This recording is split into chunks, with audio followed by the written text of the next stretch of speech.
Hey guys, this is Frozen Things Stews here, and welcome back to another movie review. And today, I am going to be doing a review on Ghostbusters Frozen Empire.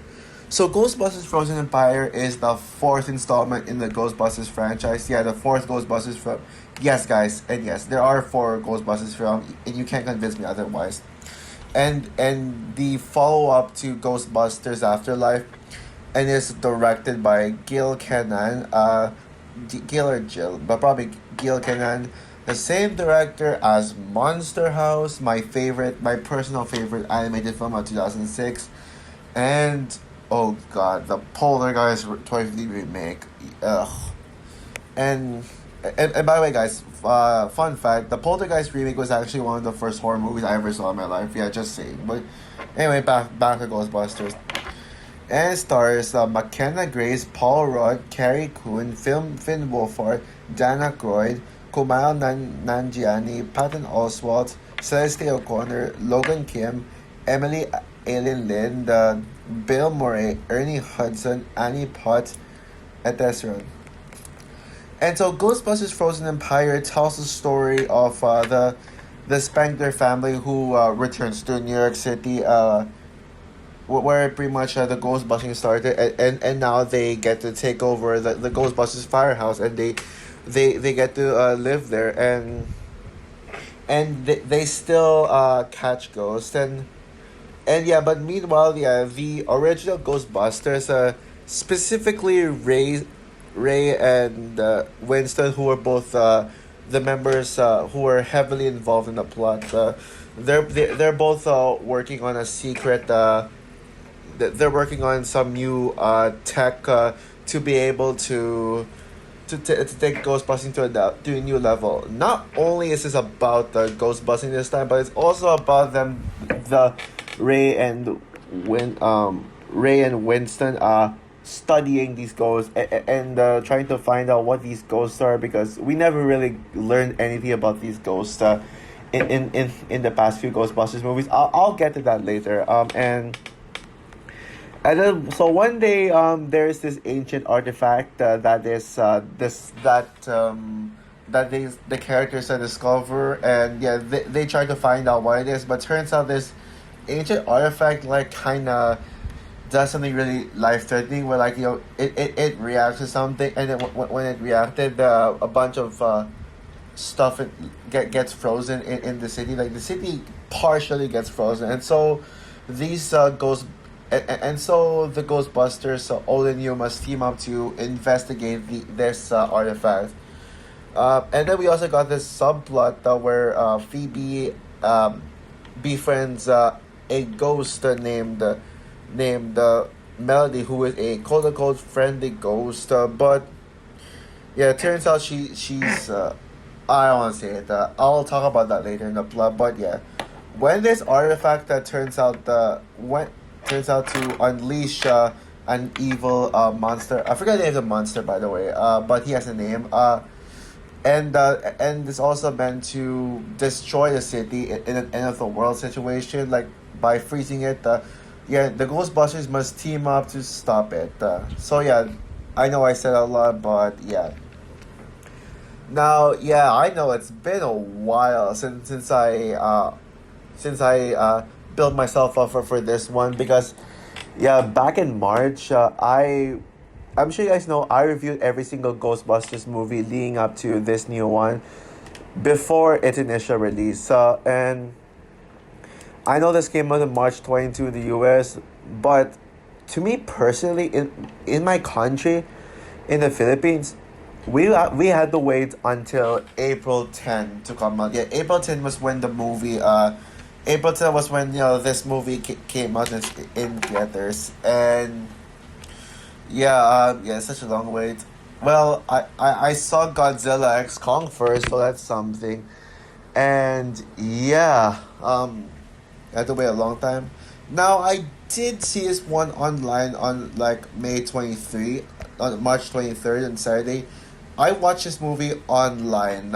Mainly because I didn't want to wait that long. I thought that I wanted to review this movie already. I thought that I was going to review this movie already, but unfortunately, Unfortunately, yeah, I did not. I didn't really want to motivate this. I was like thinking. I was like trying to reflect on this movie. I was like, maybe I should rewatch this movie theater so that I can get. I think I need to pick up some more stuff so I can get to review this more properly. And yeah, because there was a lot to digest into when it came to this film, and yeah, now I was very excited for this movie. Yeah, yeah, because of how much I love Afterlife. Even though Afterlife isn't as good as I remember it being, I always wanted to see more of these characters.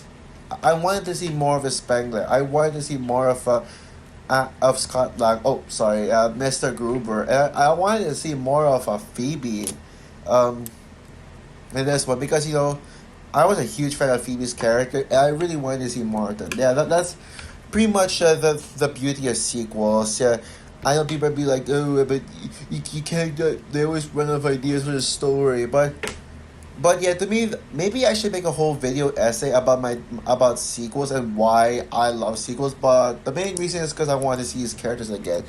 When you actually have good characters, that is pretty much the huge impact of the story. And yeah, so yeah, but sadly, Ghostbusters, this Frozen Empire got bad reviews on Rotten Tomatoes, and is actually the lowest rated Ghostbusters movie. Yeah, that I know that just sucks. That is what because that people consider this the worst one because we literally have the shitty ass 2016 Ghostbusters reboot. That one just sucks, man. Yeah, and yeah, I know I will say I am not really someone who's passionate towards Ghostbusters. I'm not. Yeah, I love the original Ghostbusters, but it's not something where I'd be like, oh my gosh, I love this movie. I'm so obsessed with it. Yeah, it's not something I would react that way. But I still love the original.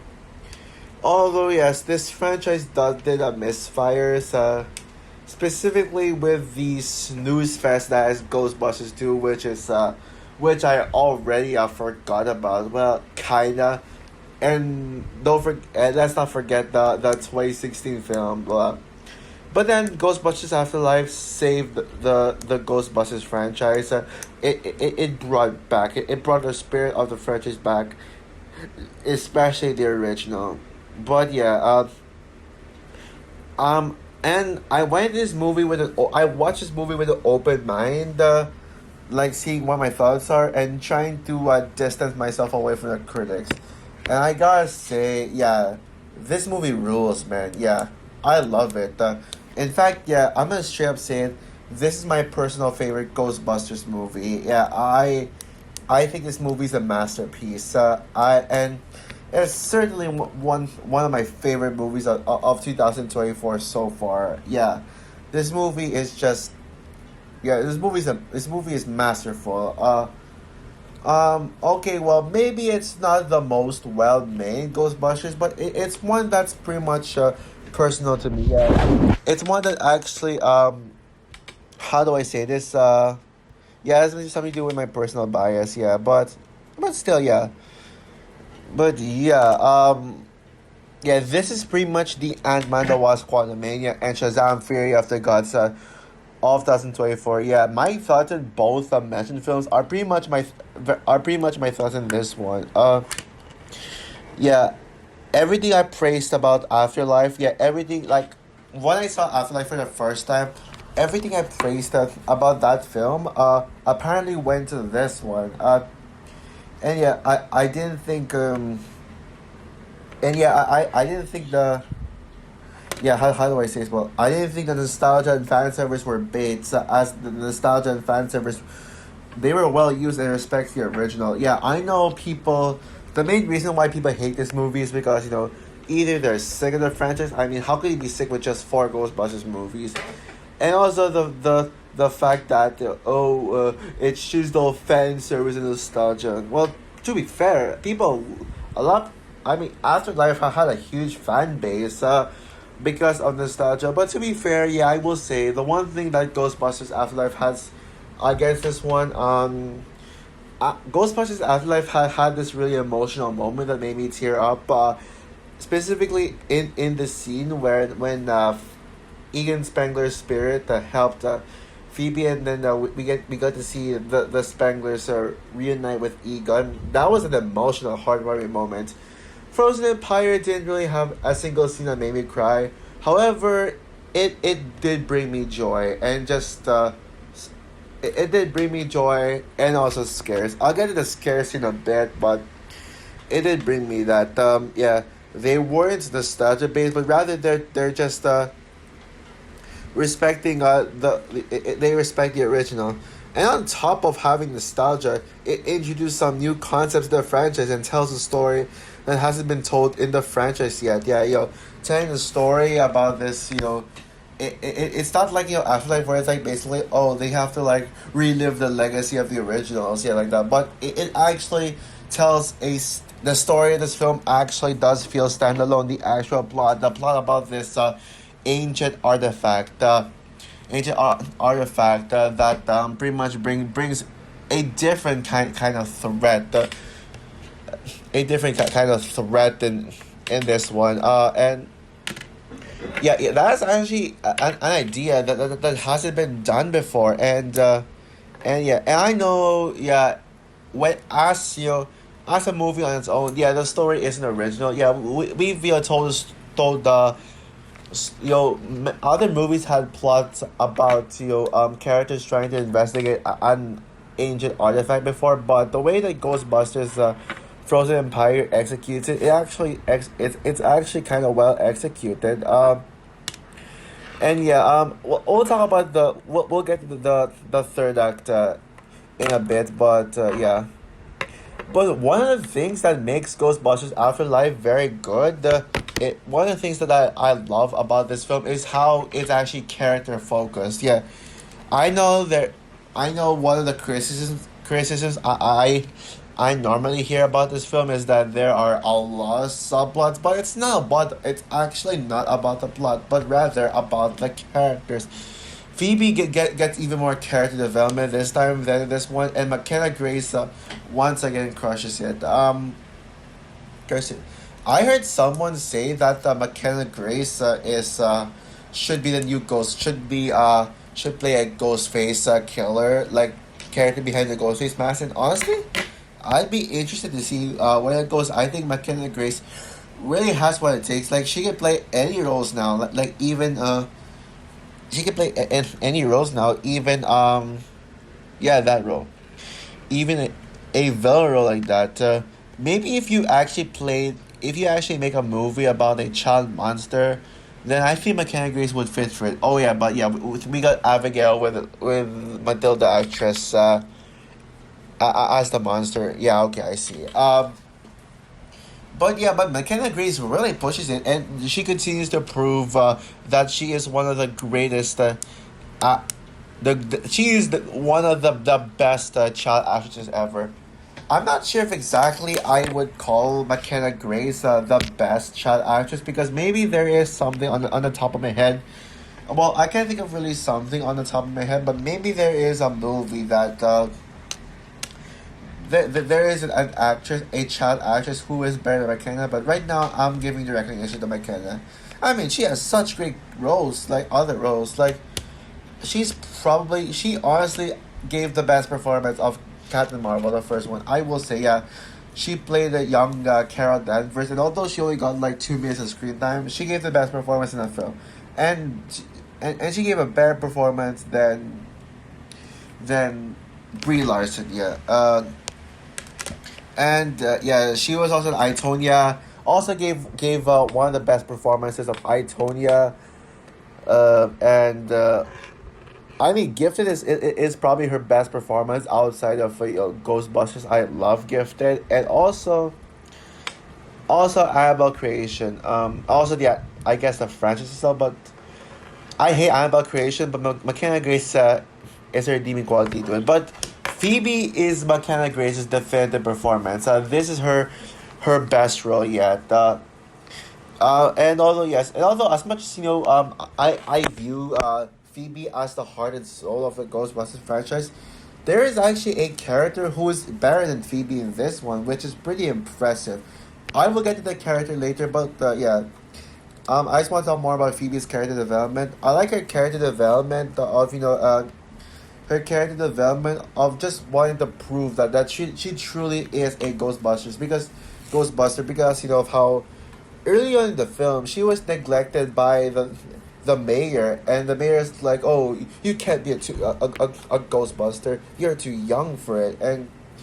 But yeah, Phoebe is only 15 in this film, and she's just as young in her actually she's like only 17, close to turning 18. But Phoebe's like, no, Phoebe just wants to prove everyone wrong. Like she, I mean, she wants to be the best Ghostbuster, but then everyone neglects her. So she goes out of her way to prove it. And I like this. I like the message that this movie is trying to convey. That just because you're young doesn't mean you can do something that you think that adults are capable of. It perfectly applies with this film that Phoebe is only young. And everyone thinks that Ghostbusting is only for adults, but the movie can prove that Ghostbusting is only for adult. It's only that anyone can bust a ghost, not just adults, even kids. That's actually why I love Phoebe because it's just so interesting to see a Ghostbuster who's actually a kid, and Phoebe is like by far the most badass Ghostbuster. Yeah, yeah. There's like a yeah. I still buy into Phoebe's a girl power, and yeah, the female Ghostbusters in the 2016 reboot. Kristen Wiig, Melissa McCarthy, Leslie Jones, and Kate McKinnon. Y'all need to take notes of McKenna Grace's badassery because yeah, she's just one badass character.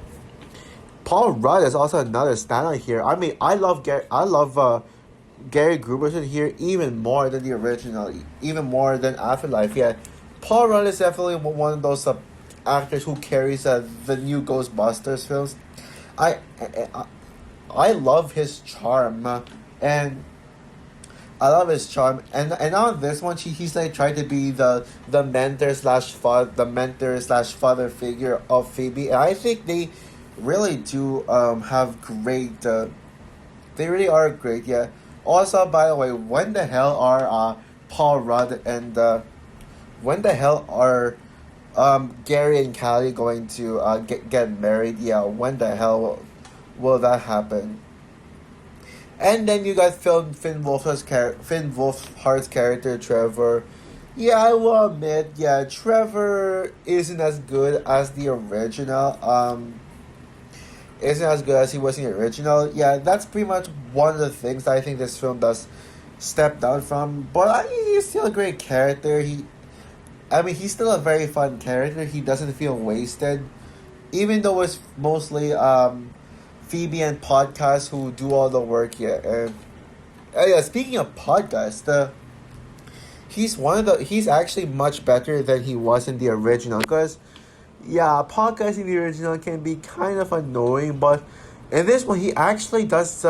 He's not that annoying. He actually does feel like a genuine character. I love how they actually have him grow as a character. Grow as a character and become a little more mature. And that's actually one thing that this movie does really well is that it's able to grow its characters.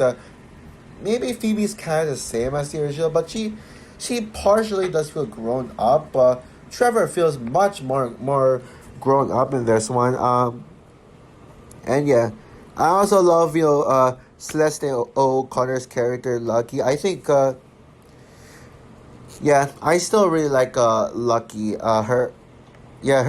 She's probably better than in the original. Because I love how now she became one of the Ghostbusters in this one.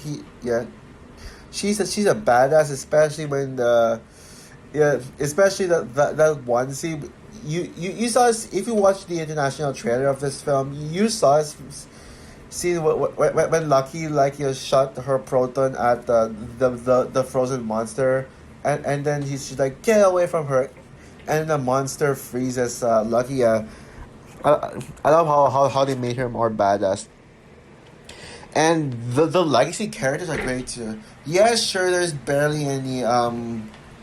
Yeah, sure. There's barely Vegaman's barely in this one, but when it comes to the original, it's more of just Ray and Winston who carry the plot, but who carry the movie. But they're still great characters, and Ray continues to show why he's the best member of the Ghostbusters. Yeah, and he's not just I'm just here to,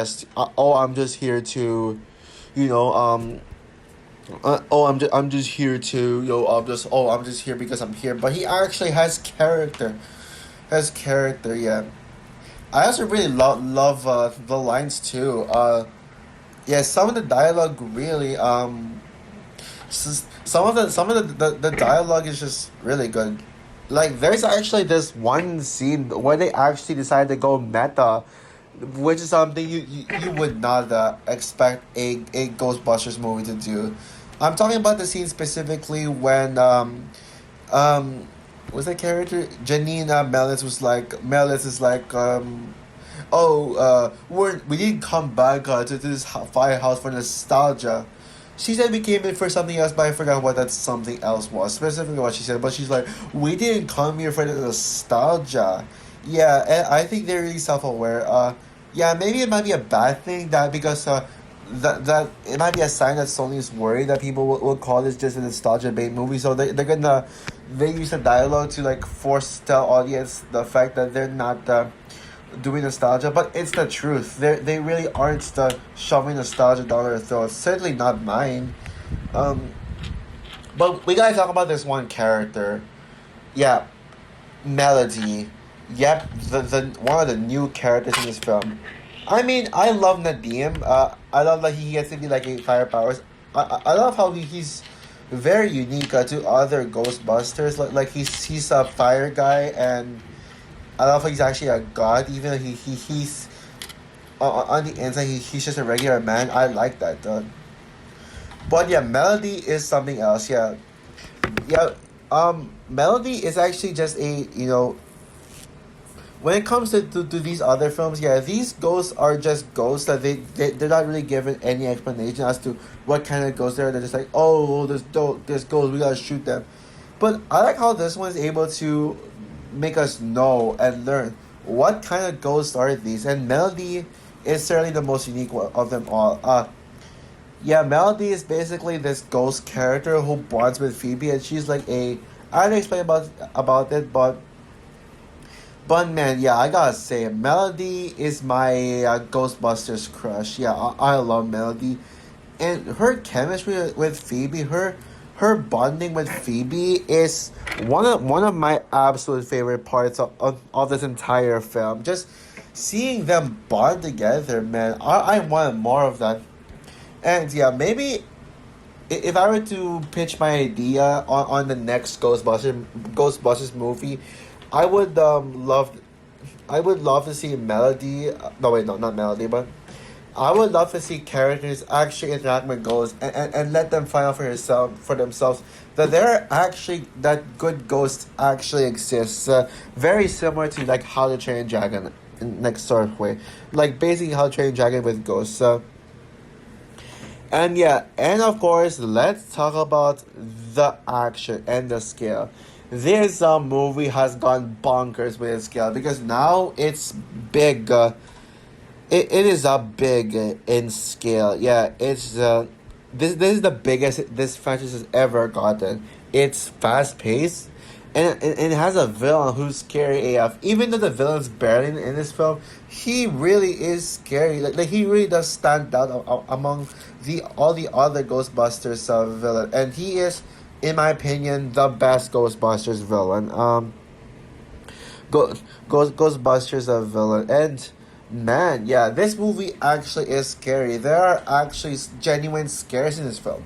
Yeah, even though these movies are meant to be more of just gothic style horror than scary, this film actually goes out of its way to be scary. To be to be scary, yeah. And also, yeah, and yeah, I love it. The final action scene is just badass. People say it's anticlimactic, but no, it's not anticlimactic at all. Yeah, and seeing Phoebe take down the proton like that, yeah. And yeah, oh yeah, also by the way, going back, I forgot to mention one thing about Melody. I love her arc in the third act, where basically it was revealed that she was actually using Phoebe this whole time to unleash the monster. Yeah, Melody's main goal what was to get Phoebe to be close to her so that Phoebe can actually trust her, and then she can use Phoebe. Yeah, that may sound like a twist within the thing, but actually, Melody was only doing this because she had no other choice. But deep down, she really wanted to help the heroes. She wanted to be on the good side and have to be on the good side and actually stop the monsters. Yeah, there's a scene where Melody actually saves a Phoebe, and yeah, and without Melody, Phoebe would have frozen to death. And yeah, and yes, guys. So what else did I say? Yeah, and also I love this whole concept of having the world like being frozen. Yeah, yeah, it's very similar to Frozen, but I dig it, man. I dig the plot being similar to Frozen. At least it's not a rehash of the other Ghostbusters films. And yes, guys. And also I love the part where this movie included my empire. Oh wait, I'm not even in a movie. Where the hell am I, Sony? Yeah, that was actually supposed to be it for my intro, like me making a joke about that, but I actually forgot about it. So yeah. So overall, Ghostbusters: Frozen Empire is a film I deeply love. No, it's not objectively, it's not a masterpiece, but I don't care. I love this movie, and certainly is one of my favorite movies of the year so far.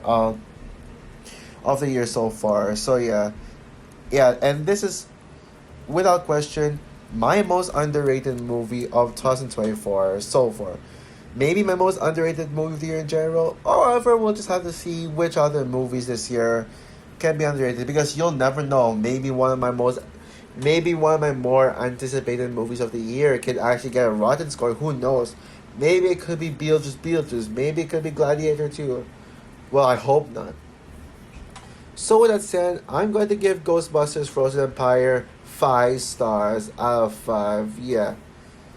So also for my review of Ghostbusters Frozen Empire, what are your thoughts on the film?